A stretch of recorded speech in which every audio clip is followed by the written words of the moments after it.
Halo standar semua, kembali lagi di channel pembelajaran ini. Kali ini kita teruskan pembahasan kita di materi pekan ke-6 ya. Jadi kalau di pekan ke-5 kita sudah berbicara tentang debt valuation. Di materi pekan ke-6 ini kita akan teruskan dengan equity valuation. Masih ingat? Ketika kita ngomongin debt valuation dan equity valuation, itu sebenarnya kita sedang membicarakan atau sedang mendiskusikan tentang corporate financing. Jadi bagaimana membiayai sebuah perusahaan. Kalau kita lihat di sisi neraca yang kanan itu kan liabilities plus equities ya. Liabilitiesnya itu kita bahas di materi pekan kelima, debt valuation, kemudian equities itu kita bahas sekarang.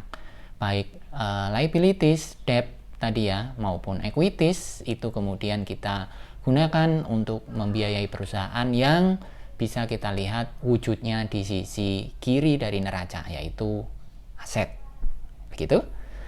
Sekedar untuk merefresh, dan kemudian balik ke materi pekan ke-6, kita bicara tentang stock equity valuation sebenarnya. Jadi di sini equity valuation itu ya apalagi gitu ya isinya. Kita akan ngomongin tentang saham atau stok. Sebagaimana yang kita ketahui, stok itu kita bisa bagi menjadi dua jenis gitu ya, yaitu saham preferred dan saham biasa. Kita bahas dulu saham preferred, terus baru kemudian kita teruskan dengan saham biasa.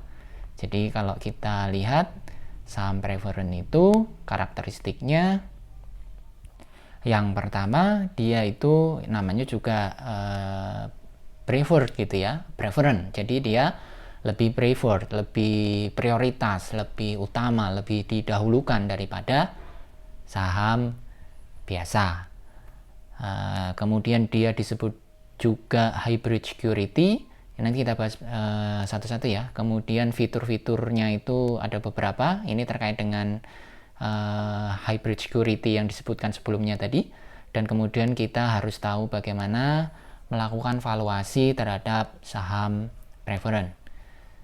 Oke, kita balik dulu yang pertama. Di sini kalau di buku itu disebutkan bahwa saham preferred itu priority over common stock, jadi lebih prioritas, yang dia itu mempunyai fitur kumulatif. Apa sih artinya fitur kumulatif?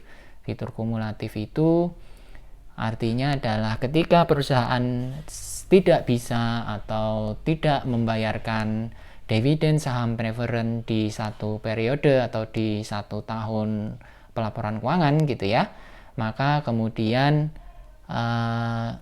dividen itu menjadi utang dividen gitu. Jadi kemudian harus dibayarkan sebelum dividen ke saham biasa itu diberikan. Nah, itu tergambar tuh bagaimana istimewanya pemegang saham preferred. Jadi dia didahulukan. Nggak boleh saham preferred belum dibayar, tapi dividennya maksudnya, tapi si saham biasa, pemegang saham biasa sudah menerima dividen. Nggak boleh seperti itu. Jadi harus dia atau saham preferred ini didahulukan.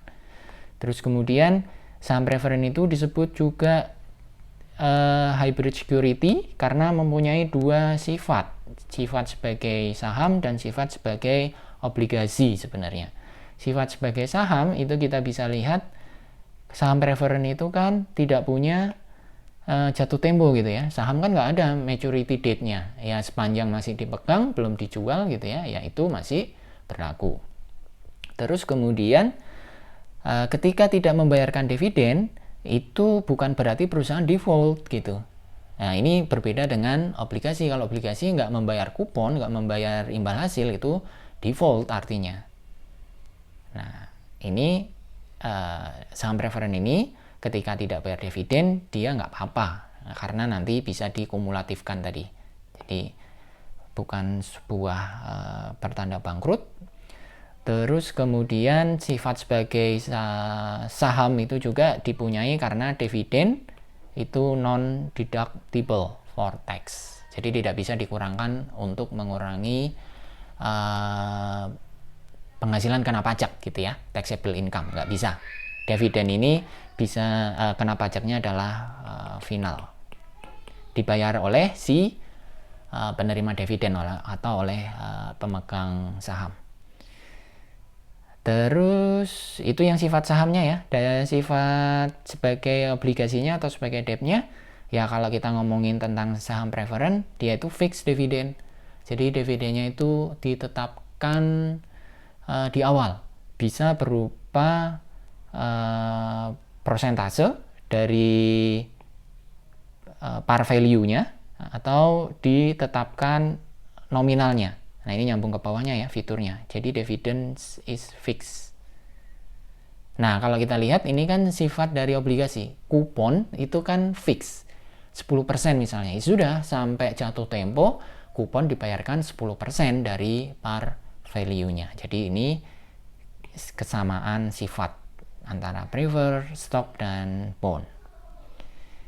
Oke, terus kita ke fitur tadi kita sudah bahas sekilas tadi ya. Jadi dividen fixnya bisa berupa nominal, bisa berupa persentase dari par value-nya. Terus fitur yang lain lagi ada multiple classes. Multiple classes itu artinya saham preferen itu kastanya juga dibagi-bagi gitu.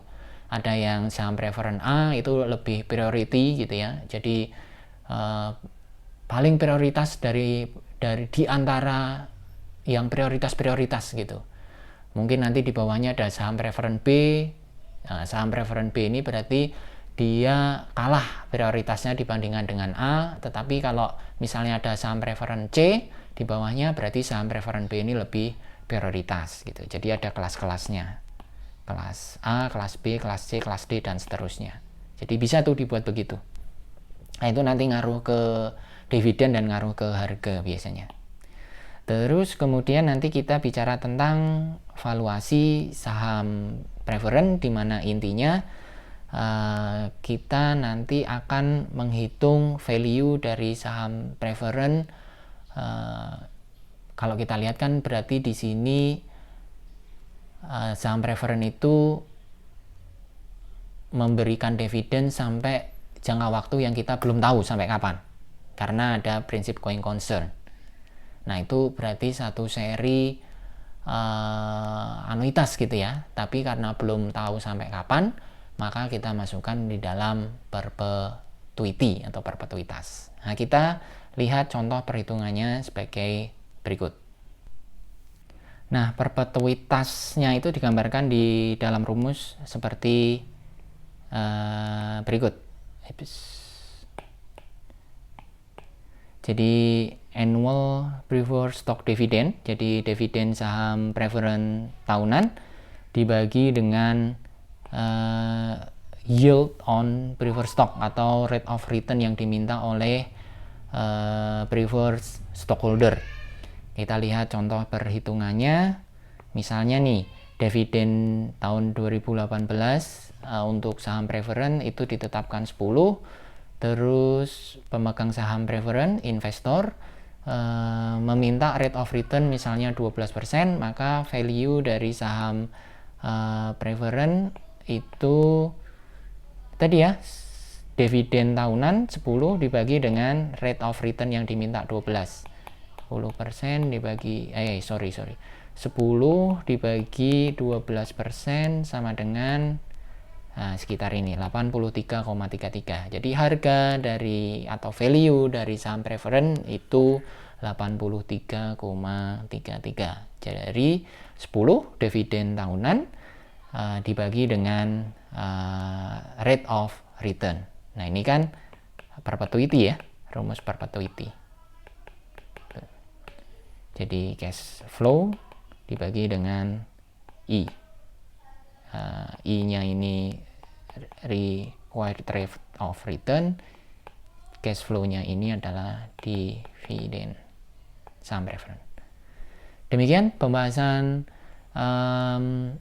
tentang saham preferen, mulai dari fitur, terus kemudian karakteristik, terus kemudian bedanya dengan saham biasa, dan sampai ke valuasi.